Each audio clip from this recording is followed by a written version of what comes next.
everybody. This is the first webinar of the Just for All series on the Just Transition and Adult Learning and Education project. We are really happy to have you all here, and we're really happy to have the opportunity to record this session and share later on with the rest of our colleagues.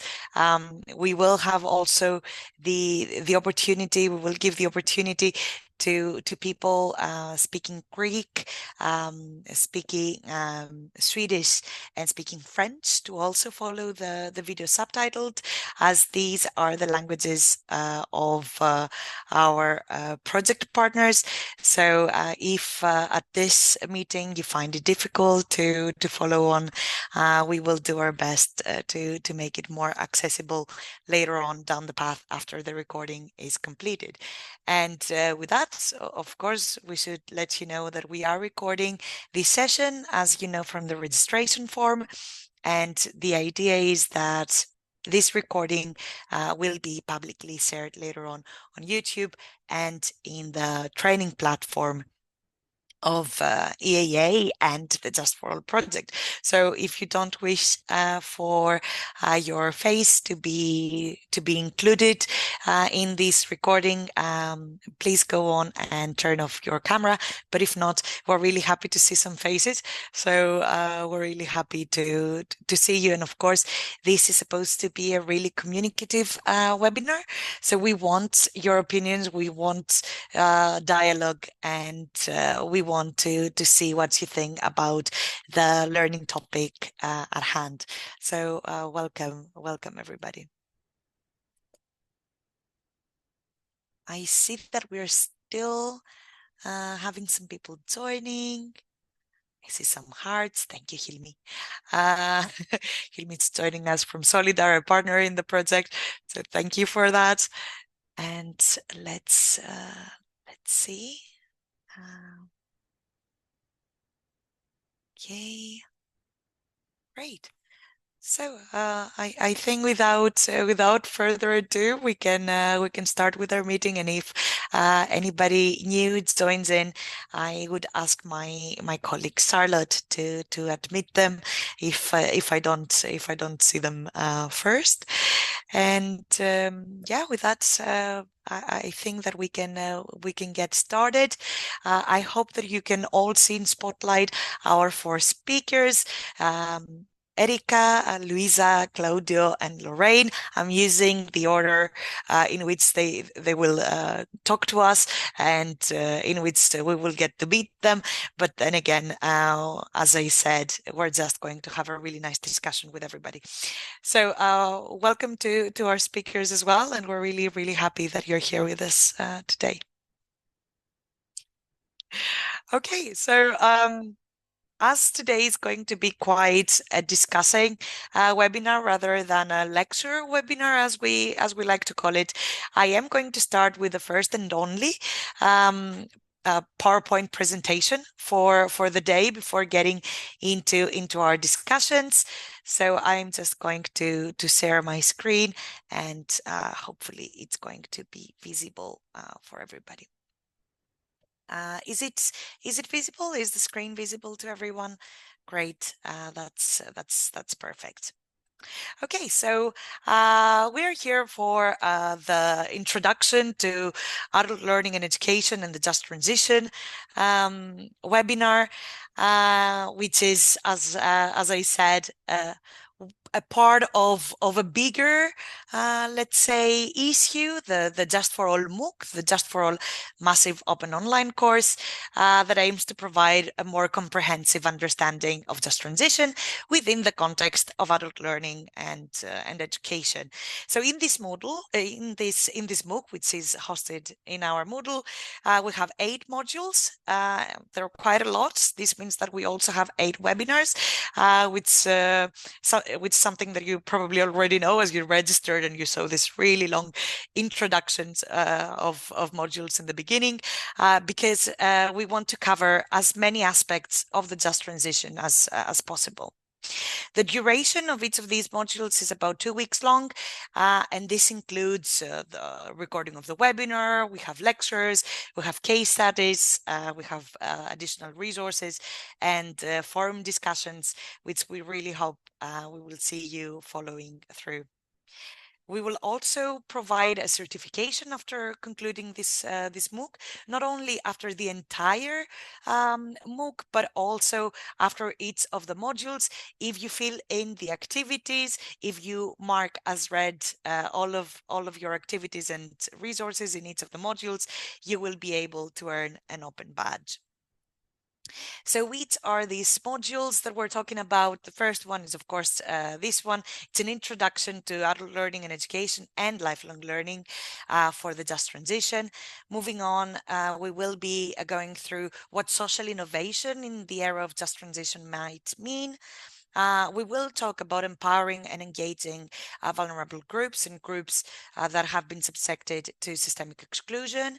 We are going to touch upon grassroots initiatives and community learning that are in the heart of adult learning and education, just transition and competencies for the future, although already today we will a bit touch on which competence we see that are relevant to lifelong learning and adult learning and education for the just transition.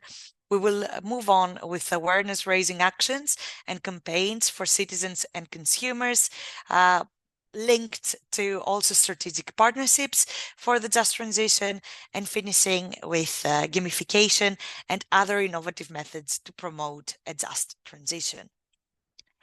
So what is this just transition that we're talking about? Hopefully, most of you have already an idea of what that might be, but how we use it, we borrow the concept of the just transition that has been around since the 70s, and it has been proclaimed by the movement in the US of the trade unions to protect workers affected by new water and air pollution regulations, as well as the digital transformation. But in recent years, this concept has gained more traction, has gained more reference. So it now means meeting more systemic goals by ensuring the whole of society and all of our communities, all workers, all of our social groups are brought along in this pivot to a net zero future, and a future that includes all of us equally and through solidarity and justice. So in this, I think we can already understand what is historically the role of adult learning and education, and of course of lifelong learning. We aim to create an education system that is fair, that is inclusive, that is sustainable, and of course that it is responsive to the needs of all learners, particularly those who are most vulnerable. And with this, we aim to ensure that everybody has an opportunity to learn and thrive in a changing world, not only professionally, as it tends to be the topic at hand, but especially and most importantly, personally and communally. So to do this, of course, we borrow a lot of processes and we borrow a lot of activation from civic and citizenship education.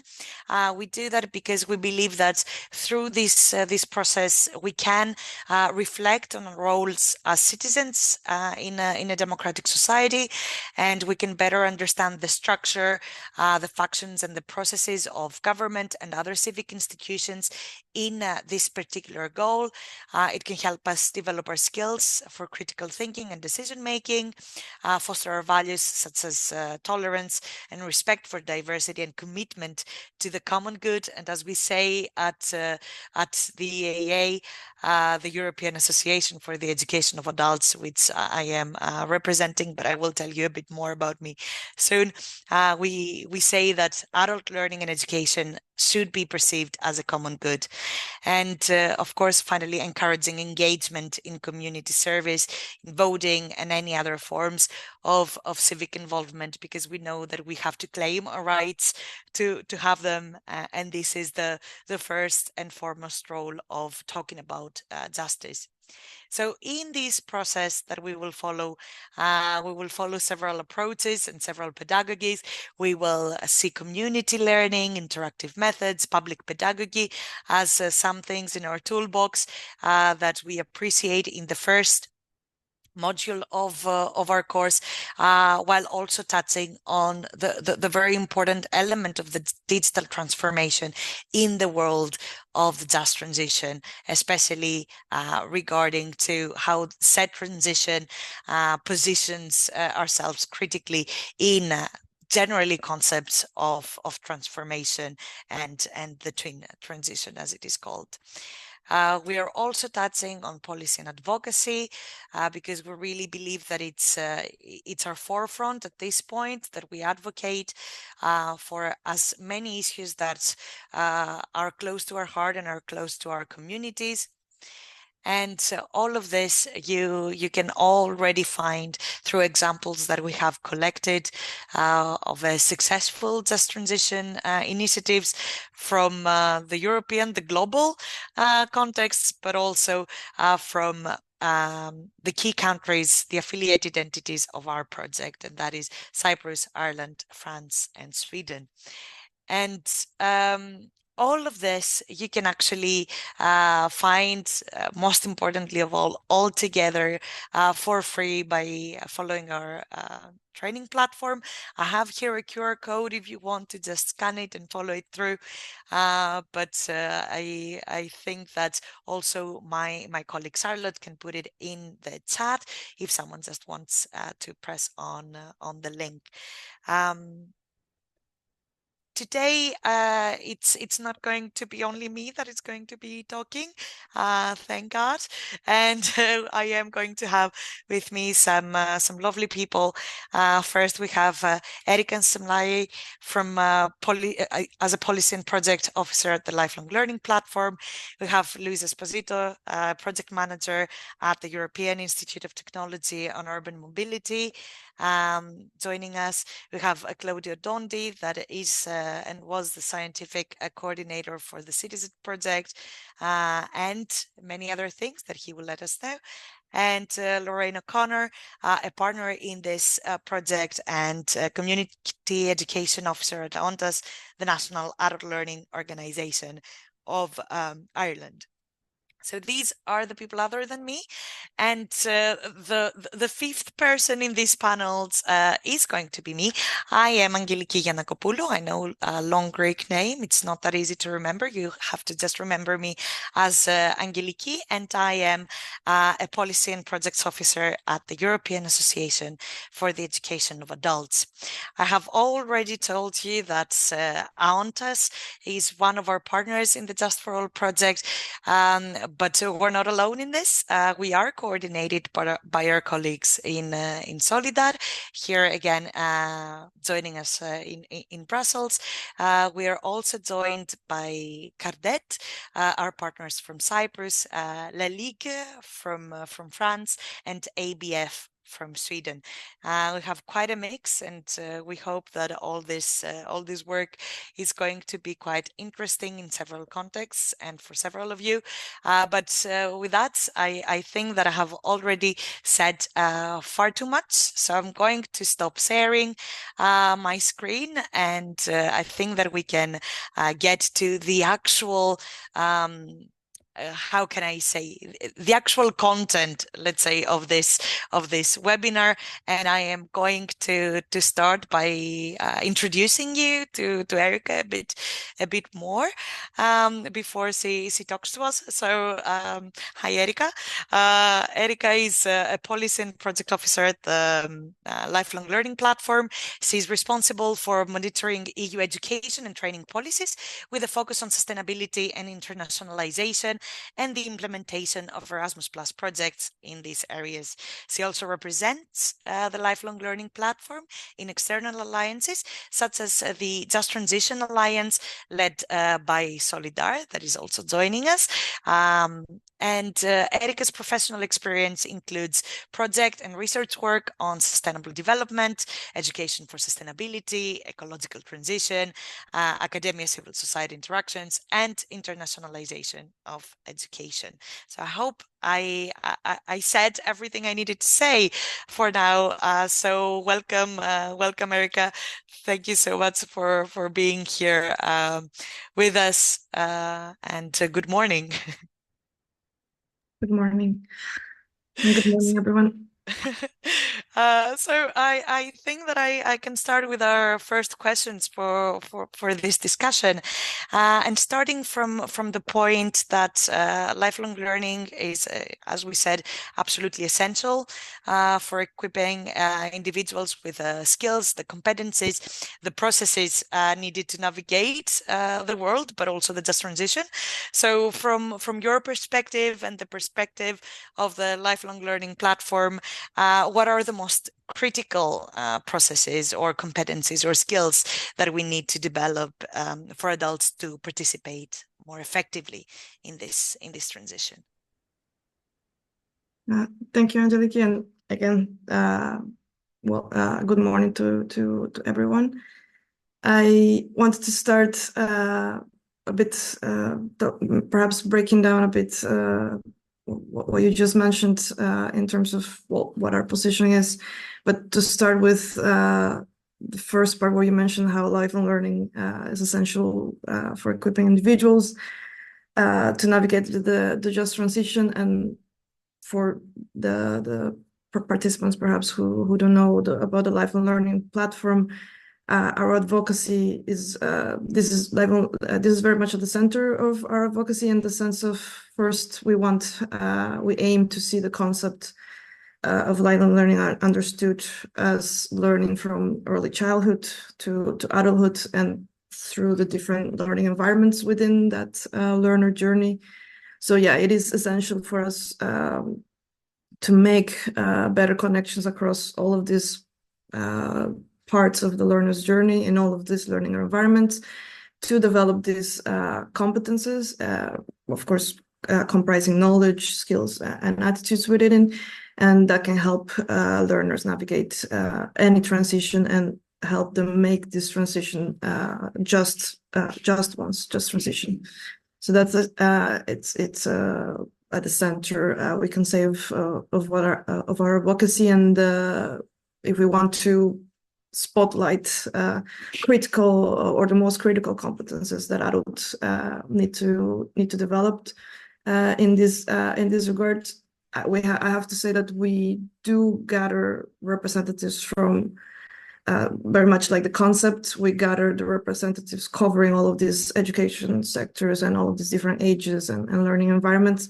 So we have perhaps a more of a transversal view of what these needs are, but we can say that very much like any other learner, adult learners, what we have advocating for in terms of adult learning is also the effective implementation of the Council recommendation on key competences for lifelong learning.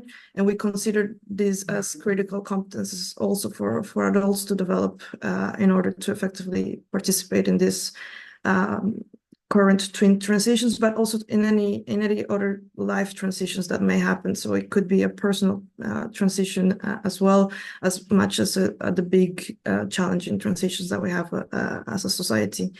And shedding light on perhaps more specific ones, we have last year worked on a position paper on key competences, and we also mentioned there the LifeComp framework, which includes the learning to learn competence.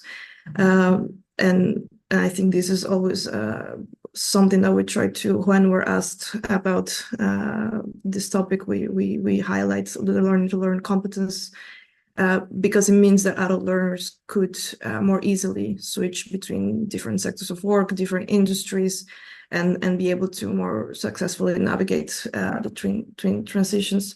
So if you're interested, I can share, perhaps Charlotte can help me share the position paper, and we're happy to have more discussions on the topic with participants if needed. And in terms of specific programs, of the best support the development of these competences. We always advocate to find programs that balance the need for sector-specific skills, because they're very much needed, and there are industries that are quite try to keep up with the various needs in terms of technology advancements in different sectors. So, but we advocate for a balance to exist within between these competences and these key competences, the more transversal ones. So when adult learners are reskilling or upskilling on key industry aspects, they also pay attention to, or the educators or learning providers pay attention also to the development of transversal competence, which can be citizenship, sustainability in the broader sense, which can include individual, collective action, etc. So that's an understanding, to foster more of an understanding from learners of the complexities of the issues, and to understand why are measures being put in place for reskilling and upskilling, creating a sense of ownership for these actions as well, and to be able to be empowered and demand also their participation as key stakeholders in these changes. And as part of that work, as you mentioned when you introduced me, we joined a few years ago the European Alliance for Just Transition, led by Solidar. So what we're trying to do is to work together with environmental and social organizations to advocate for, when the Green Deal has been discussed, when funding has been discussed, that in the reskilling and upskilling strategies, there is this balance and this holistic view of what the competences that adults have to develop. So there are all these points of view can be taken into account and included. So that's a bit of the advocacy work that we have been doing, and some of the partnerships that we have built upon this topic. And if you're interested in the Alliance, you're always welcome to, as Angelica said, so that our colleagues are part of have joined today. So if you want to know more about the Alliance, feel free to reach out to them. We're always welcome to create a stronger force to advocate in this direction. Great, thank you so much, Erika. And yes, Charlotte has said in the chat, we have already added a link to the Alliance for the European Alliance for Just Transition, so you can already find it there and learn more about what Erika said. And I have to say that I keep some very key points from this. And that's one of them is that the future is transversal skills, is transversal competencies, is keeping ourselves more as communities than as individuals. So I really co-sign this, and I'm sure most of our participants do as well. On that, I also want to say that everything that Erica shared with us will also be available as additional material through a presentation later on. So you can also find all the links and all the appropriate resources.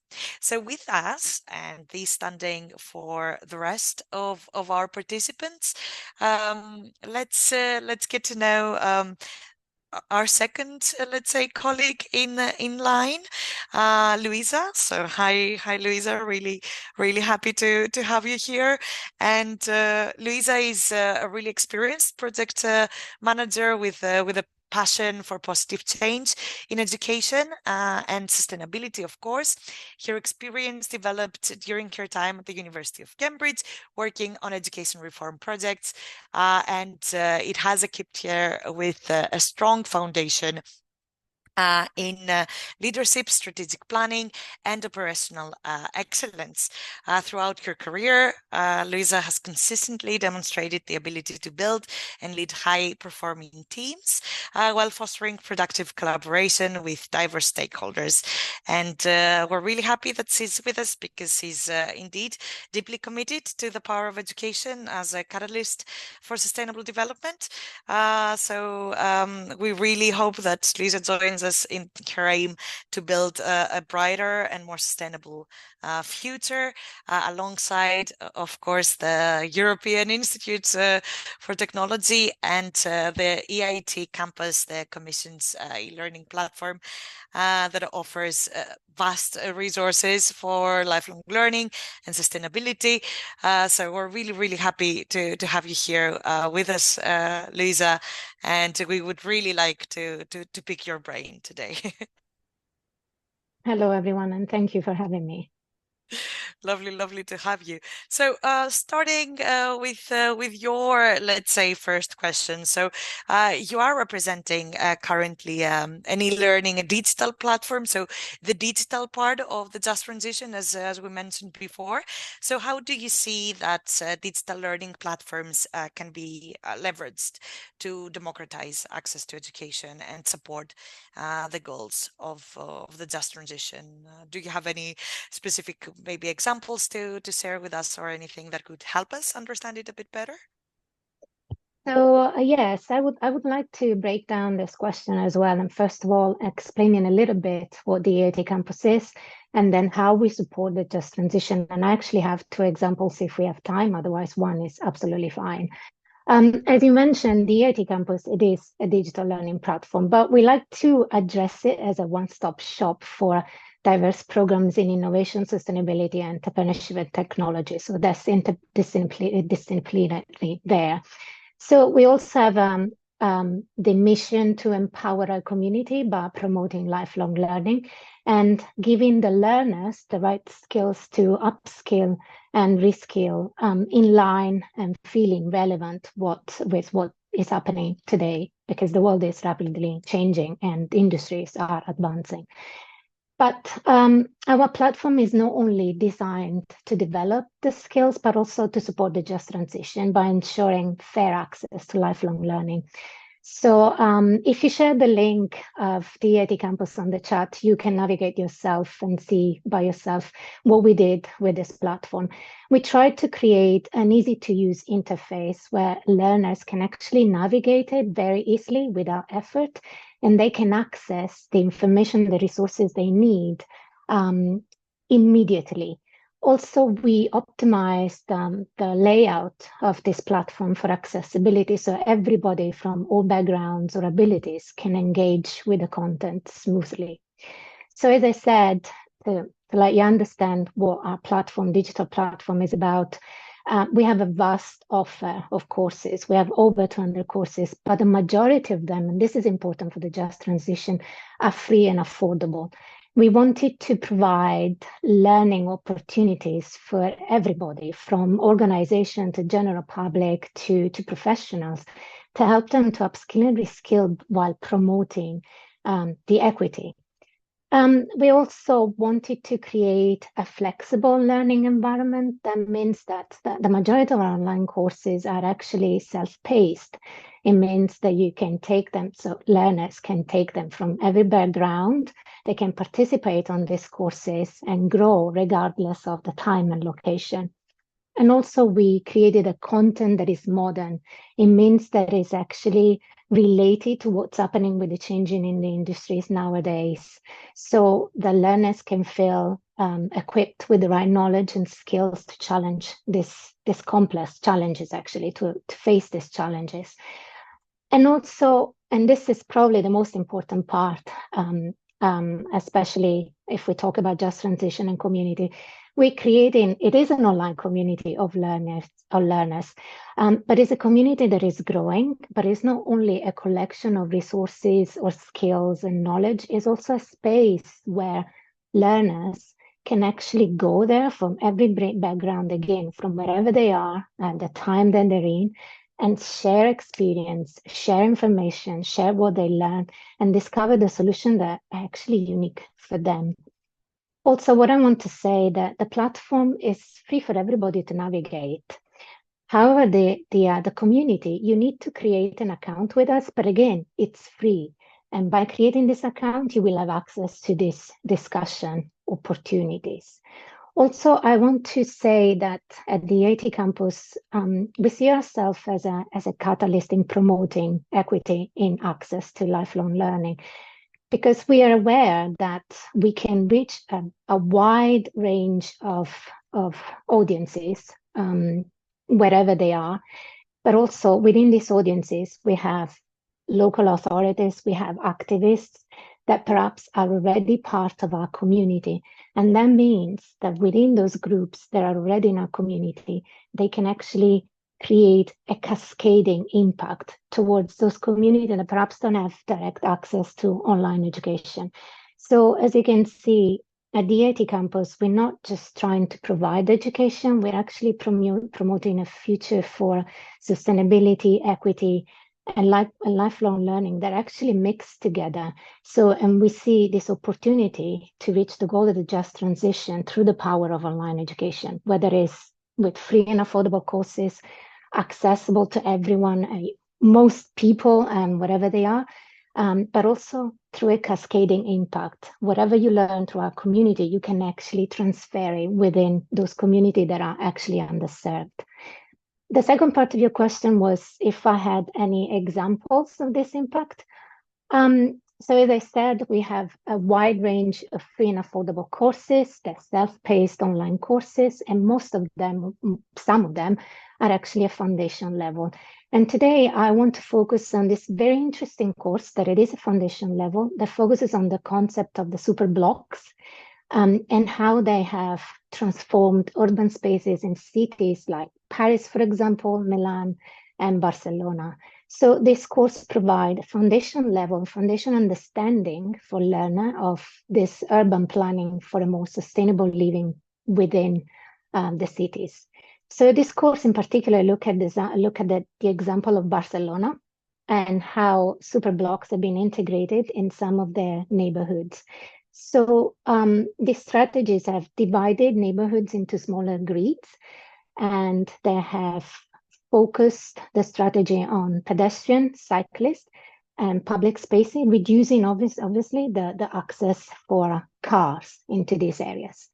Now, what the learners will see also in this course is positive impacts in terms of economy, environment, and society. I'm going to give you 3 small examples because I can talk forever, but in terms of economy, so looking at Barcelona, and I live in Barcelona, so I can actually see by myself, for myself. Super blocks actually encourage a vibrant local economy because it attracts more visitors besides the people that are already living in those neighborhoods. So these visitors and the locals will spend more money within the local shops. And that in turn supports job creation and business growth within that neighborhood. In terms of environment, we talked about we're reducing the car traffic, we restrict the car access. That means reduction in air pollution, lower CO2 emissions, and decrease in noise level pollution as well. And that contributes to a healthier urban environment. And in terms of society, so such a space actually promotes strong community ties by creating more areas where people can come together and have more social interaction.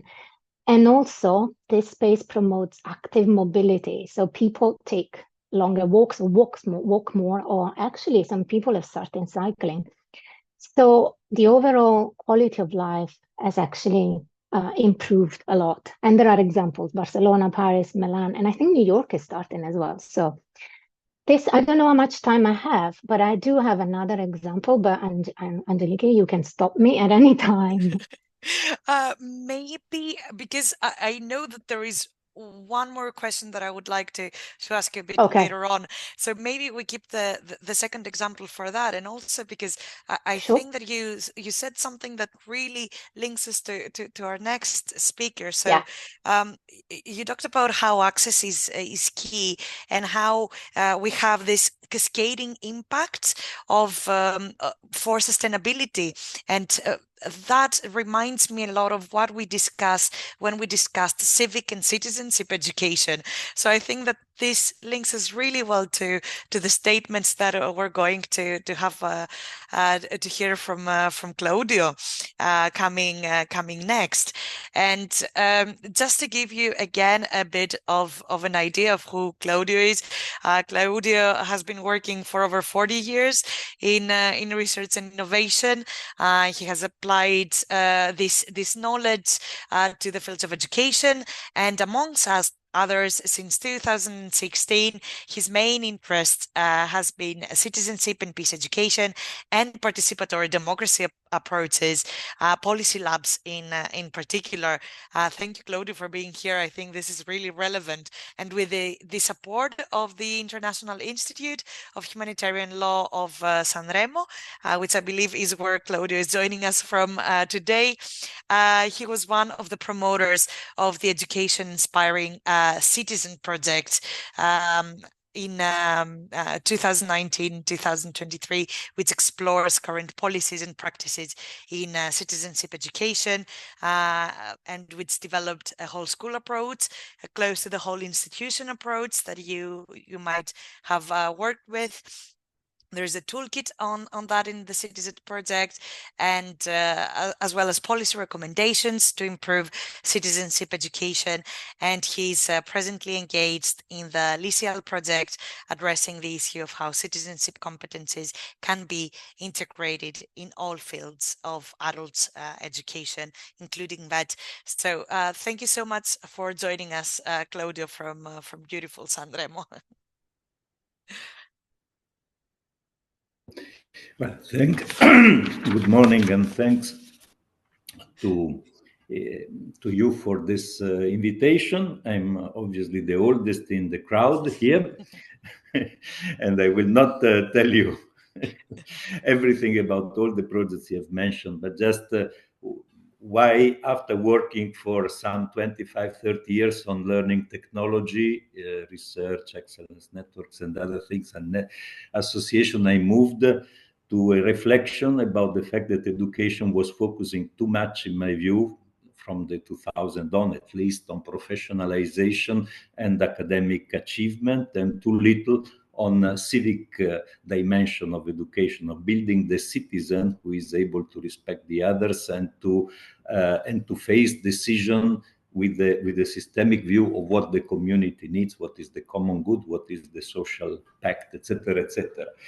So that's why we established this Education Inspiring Peace Lab in Sanremo that has worked on several projects, among which probably the most impactful up to last year was CITIZED, that finished exactly 11 months ago with a very remarkable conference, I would say, that we held in Sanremo. In this project, we also invited OBESSU, the organizing bureau of secondary students, secondary school students in Europe, because we thought that the dimension, the voice of students, of young people, is fundamental for the just transition, and they should have a say on citizenship education. Now, I'm talking from a country, Italy, that in 2019 decided to remake citizenship education compulsory, introducing some reference to the Sustainable Development Goals of the United Nations, introducing something of a global perspective.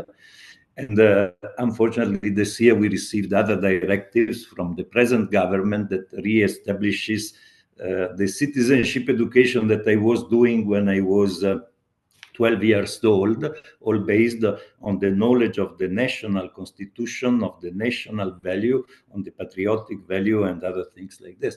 That is not exactly the world is going at the moment. I would not expand on this dimension. But let me say that citizenship education is actually, in my view, fundamental for a just transition, because you can only have a just transition when people learn already at school and in their local community, another concept that has been already developed by the previous speakers, when people are accustomed to respect the opinions of others, are accustomed to a constructive discussion and are not playing a decision like football matches with one winner and one loser, because this is really the opposite of a culture for a just transition. Is the transition by the strongest, by the winner. So the concept of policy lab that we also develop in the lab and is exactly to include the last people who have a voice in taking policy making decision into the debate and teaching them how to be active in a dialogue with policymakers and more consolidated stakeholders.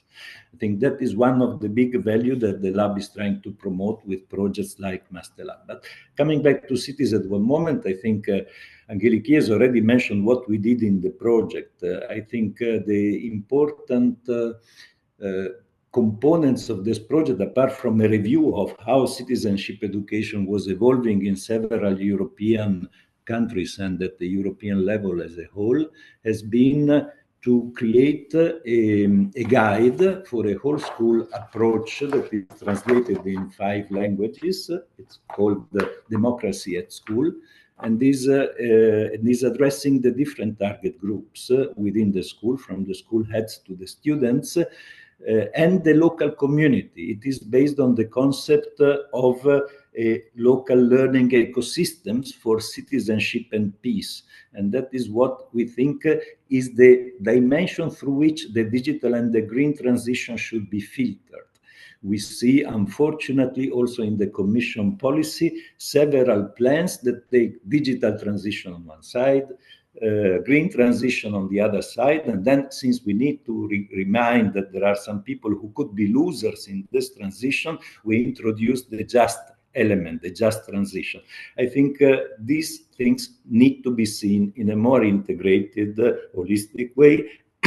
And to come back to one of the key questions of today, I totally agree with the conclusion that the competencies that are leading the green and the digital transition are not only the specific thematic digital or environmental friendly technology, but are those of learning to learn, other transversal competencies, and the capacity to adapt and to take responsibility for change, and all these competences that are normally mentioned towards the democratic culture or the citizenship competencies. That is the ones that the Council of Europe first, and then of course also the life competence, the transformation competencies of the OECD. Everybody is now focusing on this forgotten area that up to 10 years ago was almost out of the radar. It was not practically developed. Now we are focusing on teacher training, on developing these competencies in the teachers training institution, in order that new teachers will come out with this knowledge, not just with pedagogic concept and psychological experience, but really being able to generate a democratic, positive climate in the schools. I don't want to take many more minutes, but I really think that these are the competence. The community approach is an important issue. We can only guarantee this transition not only by providing online, that is a great thing to have resources available to all without discrimination, and but also to create this banalization of participation. The participation must be one of the things that I do every week in my city, in my village, in my rural community. If I do this, just transition will probably happen, because there will be a generalized awareness of how important are the changes that we are living for the future of our society. I stop here. I don't want to go into the the policy level. I am available for further questions later. And you stop with an exceptional sentiment that I think we share a lot in the partnership as well. That it's always a balance, and it's always a synergy between what happens online and what happens offline. You cannot have this at this time the one without the other. You definitely need to be out there. You definitely need to, let's say, voice your concern. And with that sentiment, I think we go towards the work of AONTAS, being the voice of adult learning in Ireland, but also doing significant work on the concept of the learner voice, the voice of the learner. So with that, I'm going to jump to the last introduction for today, but definitely not least our lovely Lorraine O'Connor. Hi, Lorraine. Really happy to have you here. So Lorraine, as we said, as we established, is the community education officer at AONTAS, with over 10 years of experience in community education. She has taught and worked extensively with some of the most marginalized groups in Irish society. And since joining AONTAS just over 18 months ago, Lorraine has been deeply passionate about collaborating with community education organizations to ensure they are recognized, supported, and valued for their transformative work.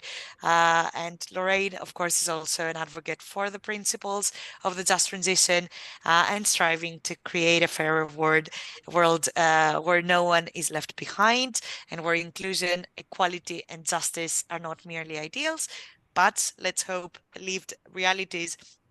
Thank you, Lorraine, for coming here and for being with us, and for actually also bringing the additional view of the project in this discussion, in this first webinar for the kickoff. And with that, I'm just going to jump to our first question, because we have talked about the fact that you are working with the voice of the learner. So why is it important to include the learner perspective in the discussions about the just transition? And what would you say is the most important element, the most important strategy, the most effective strategy in ensuring that these voices are actually heard? So they're not only spoken, but actually listened to. So please. Thank you so much, Angelique, and thank you so much for having me here. And actually, we're actually thrilled to be part of this project, Just for All. And we feel it very closely aligns with our vision and mission in AONTAS, which is leaving, as you said, Angelique, leaving nobody behind. And in particularly conscious of those most marginalized groups who climate justice sometimes has a negative effect on, in terms of the policies and procedures that are implemented by states to cover costs, which often disproportionately affect those who are already marginalized. So we're really conscious that this doesn't happen. So the learner voice to us is the most crucial thing. AONTAS does nothing without the voice of the learner, as you're probably sick of listening to me, hearing me say. So I suppose, how do we do this? So we do this through learner forums. We have learner forums where we gather, we work with ETBs, which are the Education Training Boards here in Ireland, and are funded by our main body, which is SOLAS. And we work by training our learners to have a voice in education. We also train and offer training to Education and Training Board staff.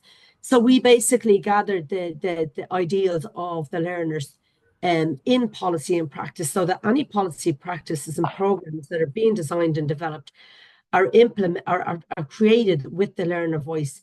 So we look at the how, the who, the what, and the why. So who we are, why we're doing it, and what needs to be implemented in those. So the learner voice, so without that, we as I said, the learner forums, so we lead the national learner forums, ensuring learners have the say in policies that affect their education. And that data that we collect through those learner forums is used to inform research. And through that research, we use that to inform education training boards and policymakers as to what's required. So it's essential that learners, especially those furthest in education and employment, are empowered to influence the decision-making process. So basically what happens then is the learners become part of that decision-making process. Now, we have learning forums through, we've 16 education and training boards throughout Ireland, and we work with all 16 education training boards, and we gather that data. Each education training board may have very varying, I suppose, issues that arise. Some rural areas will have much different issues arising than urban areas, but all of this is collated to inform policy and practice. I suppose then through that then there's focus groups, surveys, and facilitated discussions at these learner forums. So there's a lot of data gathered in very different ways to inform that. So as I said, this in Just Transitions and how we are moving as an educational system, that no one is left behind, and that programs are being developed to ensure that those furthest from those labour market, and we're not only concerned with labour market activity, we're also really feel that it's very important to have educational programs that are non-formal for those who cannot or don't have those skills to I suppose to undertake programs and courses at higher levels or university levels. And these are the people that we need to reach most. The data that we've gathered, just as an example, from the learner forums, AONTAS have recently just gathered that data and used it to devise our manifesto to government to say this is what learners need, this is how they're being disproportionately left out. Things like, you know, food poverty, fuel poverty. A lot of these are exacerbated, as we all know, by climate justice policies. Also, travel, transport, people in rural areas not having transport, programs being underfunded. So these again are what we say to government, this is what we need. We're also in AONTAS, we're involved in a lot of other European projects as well. And we don't really see anything as different. It's a combination of all. But through the JUST4ALL project, this JUST4ALL project, we have again gathered the voices of our learners and organisations through the case studies that we collected, looking at programs around sustainability and just transition, and actually to try and identify is what are programs doing, what's working, what's not working, what can be done. Those case studies were then used to produce our policy paper, which Angelica will share with you, which is an excellent paper looking at just transitions and who they impact, what kind of programs are being developed, and what recommendations we can offer to ensure that everybody is part of the process. And some of the recommendations are very basic recommendations. And I know the question later on, Angelica, is about this. What can we do? It's about working. As I said, we work with education training boards. We work with various partnerships and stakeholders. We are not in a silo. And we need to work together in order to ensure that nobody is left behind. And just, I don't want to take up too much time either, but just to mention some of the projects that we have been working on. And again, our learners have been totally involved in everything we do and having their say. We've had a greener for Tomorrow program, which we worked with CITIZED, who are a consortium of leaders, I suppose, in green transitions. And we included our program coordinators and our project managers, and we offer them training in that. Well, CITIZED through AONTAS and CITIZED offered them train the trainer training, in which that they can then offer that training to their programs and to their learners and give them an understanding of just transitions and sustainability and what that means for them and how they can enact change within that.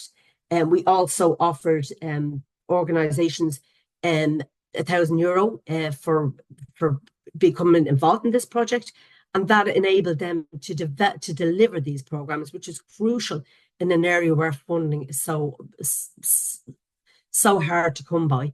We've also worked as learners as leaders in the past. In 2021, we partnered with Development Perspectives, and we worked with 15 learners in 11 counties throughout Ireland. And we explored the United Nations 7 Sustainable Development Goals. I can never say that. And their connection to adult education and what that means for people on the ground. Because very, very often, just to highlight the fact, I think that very marginalized communities, even the language used around sustainability and just transitions is very hard concept for them to understand. So making things simplistic and understandable and making them relatable to those people who are disproportionately set aside from a lot of this is crucial to the work we do in AONTAS, and using simplistic language and being developed and understood through our learners, through our learner voice. And Angelika, you know, you've heard our learner voices in Finland recently, and what being involved in adult education meant to them and in changing their lives in particular. Other programs we have involved in is we had last year, we had a voter participation and citizenship workshops. And again, we trained trainers, we trained organization providers to work with their learners in understanding political participation and citizenship and what that meant. Because very often people furthest from education, furthest from the labour markets, they don't feel it has the same value and it doesn't matter to them. So giving them the tools and techniques to understand that and why they vote and how they vote and what that means to them, especially when we are looking at sustainability projects and what that would mean to them, or the implications that would have to them, and helping them make better decisions around voting. And last but not least, we do a lot of workshops with learner voice, with learners and adult educators, because again, they don't work, they're exclusive. They don't work, they work together. Self-advocacy workshops, giving learners the tools and techniques, I suppose, to self-advocate for themselves, to have a learner voice, to understand what it means to advocate for themselves, especially around the changing nature of education and work. So I hope I gave a good overview there of what we do as learners, but learners are everything to AONTAS, and without learners, policies and practices around education really are, you know, it's really crucial to bring those voices in. And I always quote from the Disability Authority, nothing about us without us. And I think this applies here too. So thank you very much. Thank you so much, Lorraine. And I think we should definitely keep the part that all of what we do and talking about the just transition cannot be done without including the voices of our learners. It doesn't make sense to talk about justice and being the one holding the privilege to do so. And I also keep generally from what we said today that access is really important, and access is linked to the geography, it's linked to the language, it's linked to the position, it's linked to the understanding of the concepts, and I think this is a really good instance that we were all brought together today to kickstart this discussion on the just transition, because before we get to the questions from the audience, if anybody has anything to ask, if not, we already have some questions in mind. But before that, I feel that it's really important that we come here and we realize that this path to the just transition is really holistic, and it involves everybody. It involves the adult education sector, because we are the ones reaching the most systemically excluded, but it involves the lifelong learning sector because it touches upon everybody, no matter the age. And this is something that we have to hurry, let's say, to do. The change is coming now. The climate justice is needed now. So it's really important that we voice all of these concerns, that we voice all of these processes. So thank you everybody for your very interesting inputs. I will now open the floor to anyone that might have a question to share. You can raise your hand and unmute yourself. And if not, we keep on with the general flow of the webinar. Does anybody have a question? If you want, you can write it in the chat, and we will ask our experts. If you want someone in particular to answer to your question, please let us know.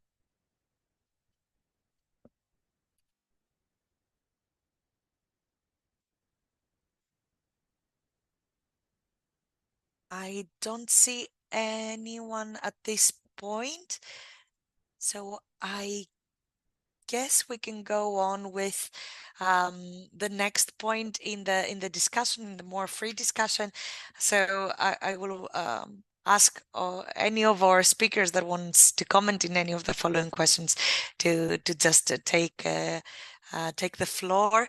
And of course, if anyone else from our participants wants to, please comment in the chat or let us know by raising your hand. So moving in a bit on taking in, getting a bit deeper on what you said and picking your brains and saying like where you personally also fit in this discussion. We talked a lot about the opportunities and the positive work that we do, but we are aware that there are several challenges. Already, Lorraine, you mentioned the fact that we have language barriers. Luisa, you mentioned the fact that we have access barriers in it. What would you say is though let's say the biggest challenge in ensuring that equity and justice are included in these different educational sectors, and more importantly, other than identifying them, what can we do for these challenges? What can we do now, even starting from right away?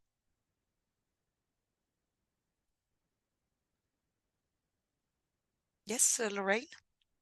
Yeah, so I would say, Angeliki, it's crucial that we have programs that are accessible, programs that meet the needs of sustainable living and climate justice, but to frame them in a way that ensures that learners from as I said, from those marginalized communities understand that it's not this big fancy thing out there that doesn't impact on them at all, that every day is everything that happens in terms of climate justice does affect them.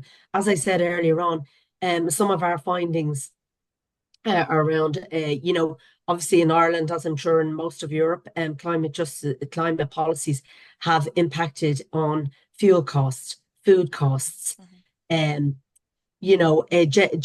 the cost of living in general. So this impacts crucially on more marginalized learners. But sometimes they don't often understand what's driving this and what they can do about it. So programs around, recently I was at an event and they had a program around food awareness. And it seems like such a simple program, but it was around, where you buy food, how you buy food, how communities can work together to kind of farmers, especially, as I said earlier on, in rural areas that have been very impacted by climate justice policies, and carbon gases in relation to cattle and things like this. So farmers working with communities and selling produce, fresh produce, with communities that come together, and that really everybody's benefiting from programs like this. So more programs like this. So looking at programs within our ETBs, and not only, as I said earlier on, and I would really think this is crucial, not only programs that a lot of the programs that are being developed around green skills, really are kind of serving people who are already skilled, but maybe upskilling to kind of diversify. But where are the marginalized groups in this? We need to get them into the system and have them understanding and give them the tools and techniques in which to compete.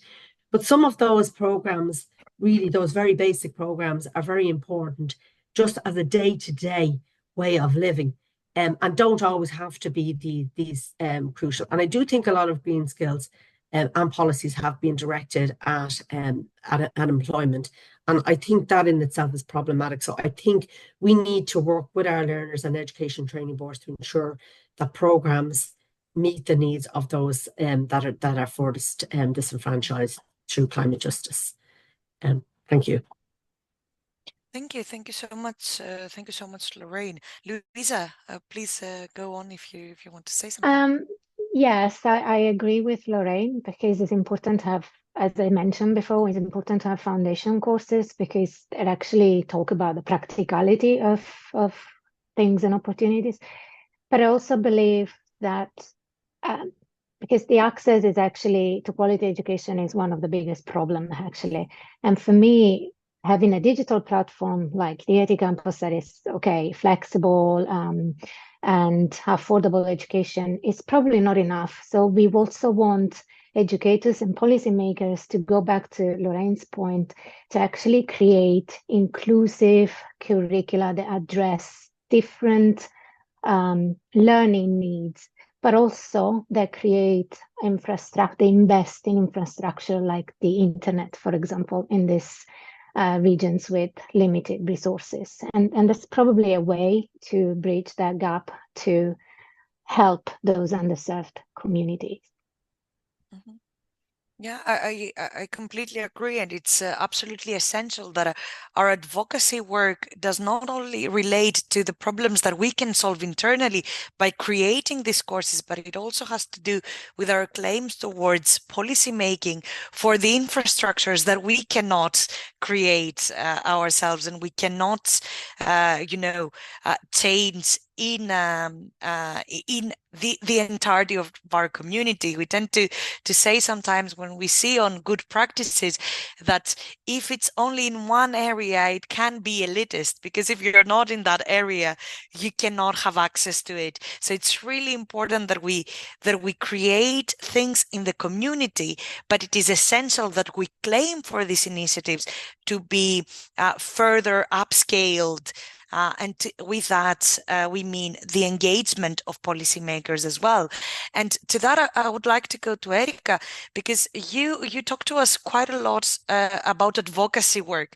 And usually when we talk about advocacy, we talk about change, asking for something to change. So in that, how do you see that adult learning and education and lifelong learning fits in this claim for change? What is our position, and what are maybe synergies or strategies that we could key partnerships that we could follow to have this change actually happen?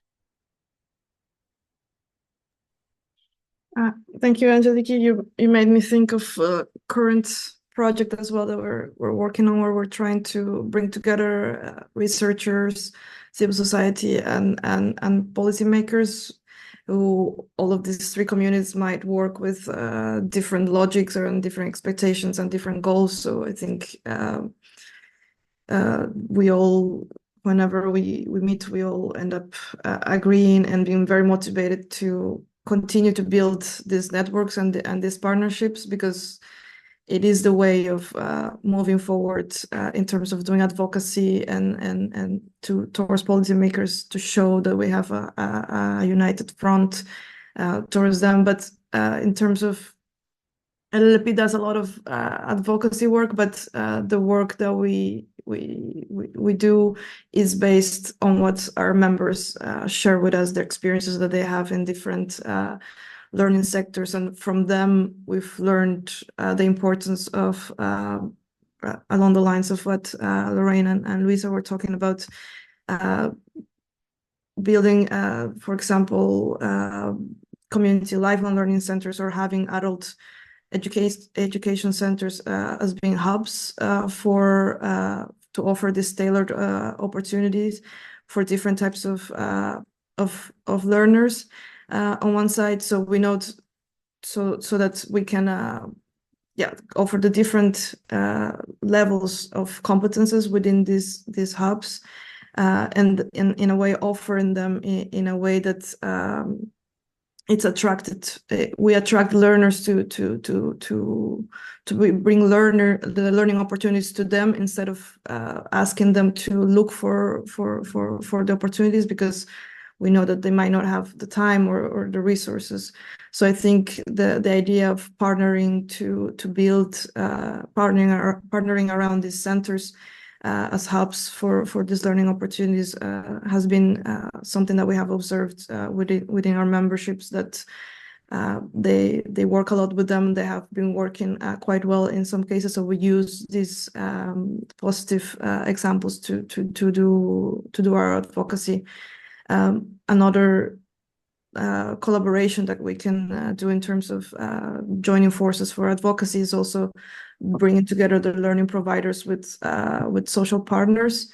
And we think it's a key area also of collaboration, because social partners have a very strong voice already discussing the practicalities of who will provide training, paid training leave, workers' rights. But by joining forces, we can gain from teaming up, we can gain, I think the learning programs developed can gain from the educators' point of view to develop more suitable programs, while having this strong social support that social partners are always working constantly to improve or to uphold.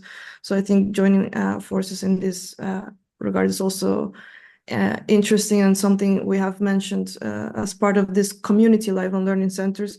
They cannot work without the partnership of the regional and the local authorities.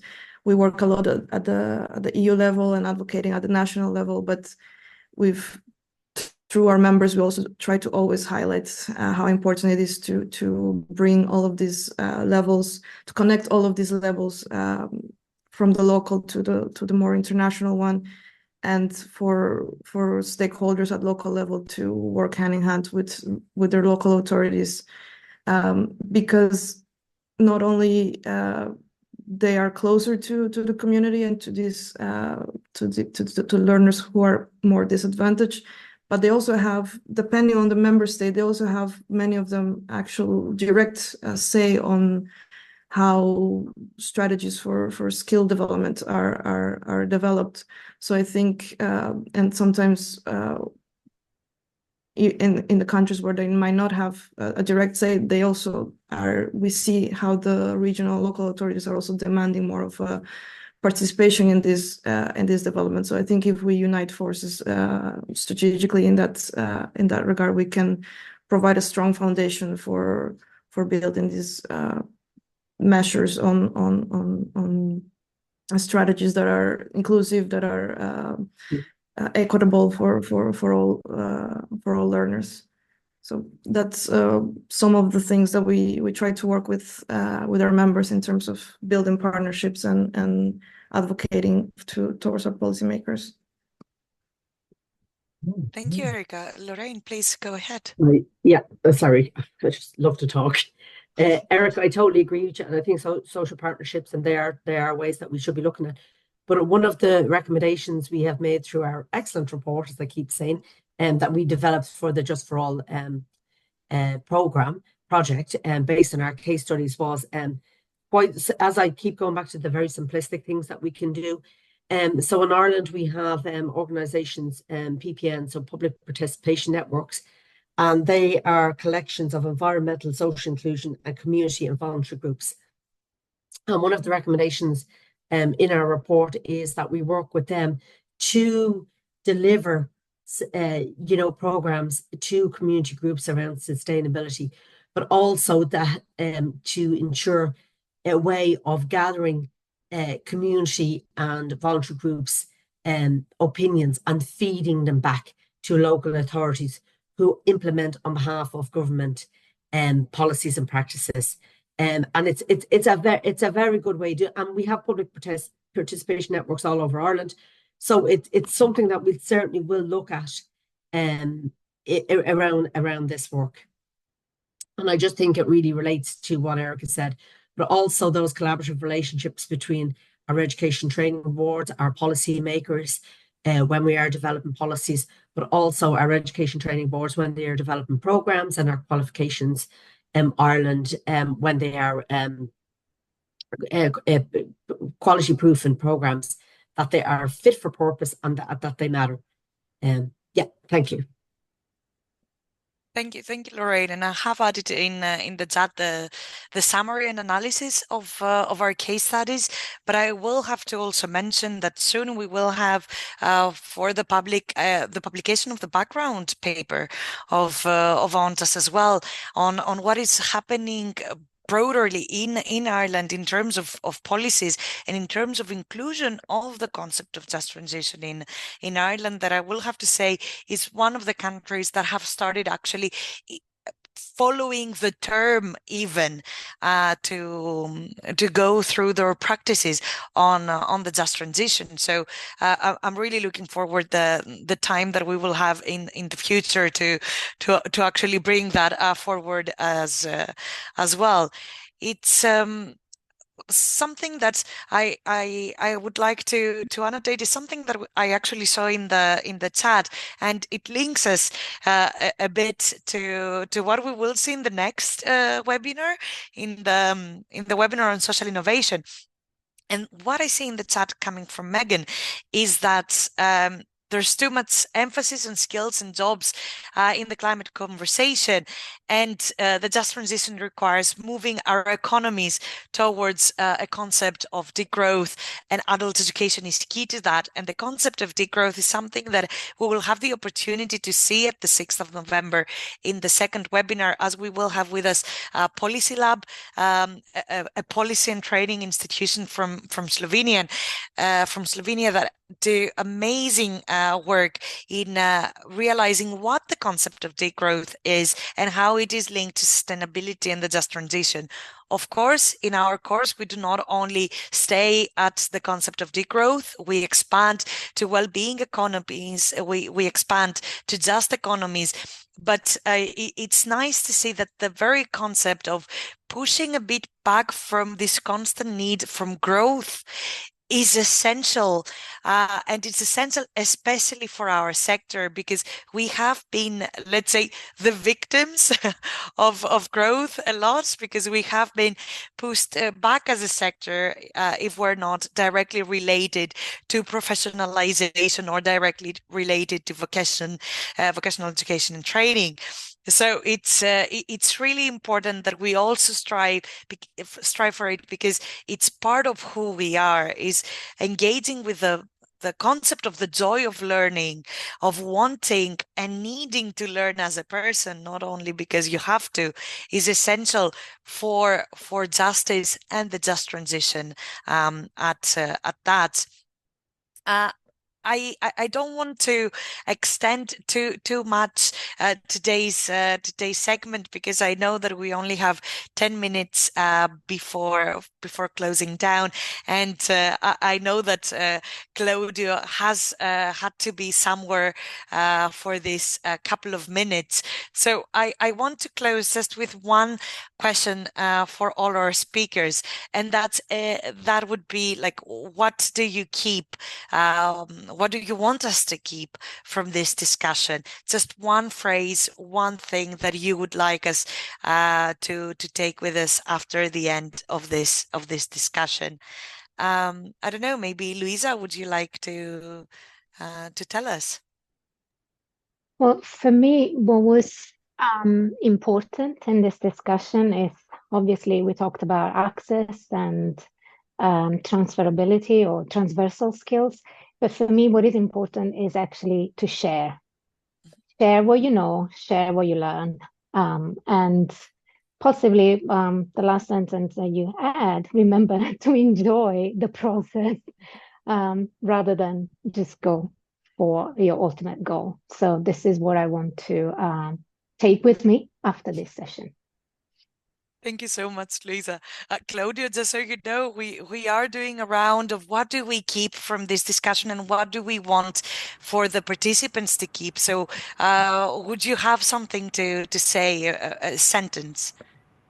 Well, I already said some final sentences in my previous intervention, and I apologize. I explained I had a practical problem here at home. I think the sentence I would like to retain is that we need technology, we need access, but we also need community, and this sense of community should permeate the education system initial education and adult education.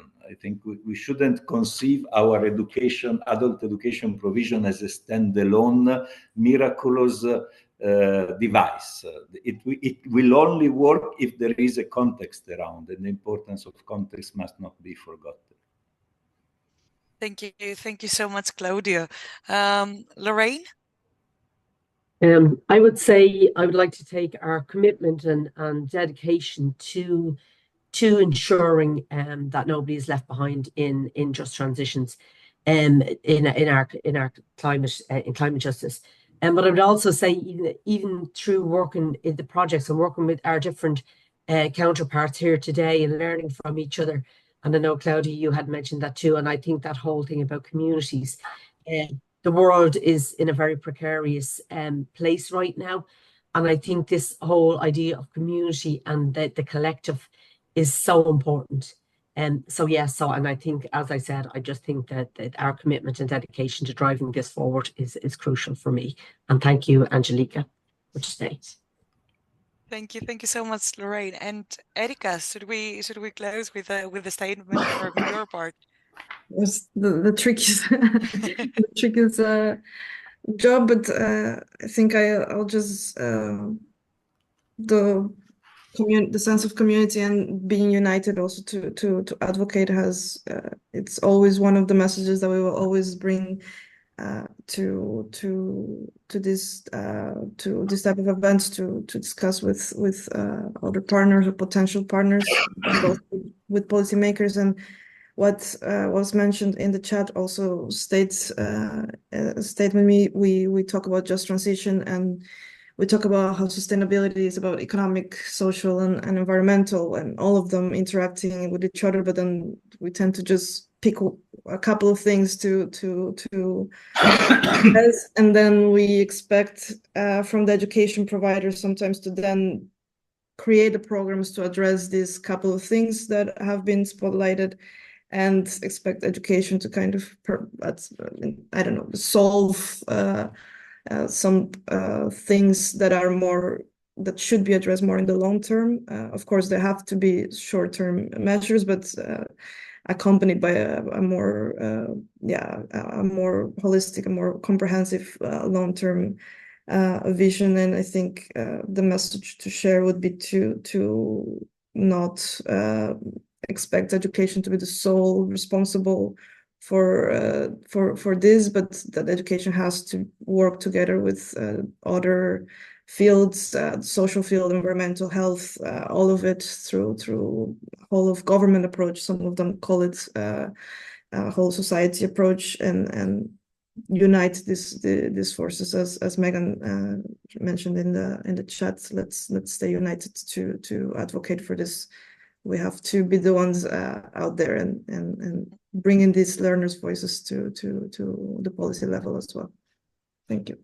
Thank you so much, and thank you everybody for this session. I hope it was as interesting as it was for me, that it was for our participants as well.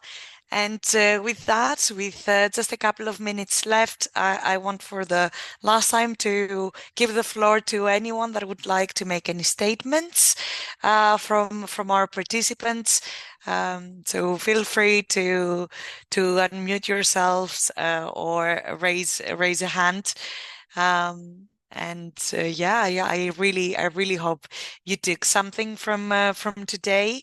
I will also remind everyone that after this webinar, in 1 week's time, in our platform, the recording of the webinar will be available, as well as material from all of our speakers on the content that we discussed. So you can replay the full discussion, but if you are more of a visual learner or you want your PowerPoints, we will have all of the information attached to that as well as the list of links that we shared for the day.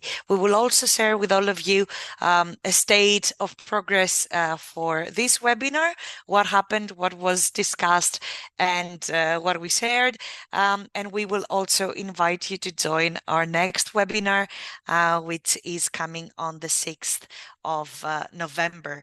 I really want to read our final comments. Really interesting. Thank you. Thank you so much. We look forward to following and learning from the JUST4ALL project. Thank you very much. We're really happy. We see that you find this the session very, very interesting. We're happy to be sharing our work with you. And we're really happy that I see here that you'll have a look at the links. And yeah, we are the ones to thank you. And I really, really want to thank one more time our wonderful panelists for the interesting contributions. And I'm really happy to see that we will have people joining us in the next meetings and in the next webinars. Thank you. Thank you so much, everybody. And with that, goodbye. Have a nice day and see you soon. Bye-bye.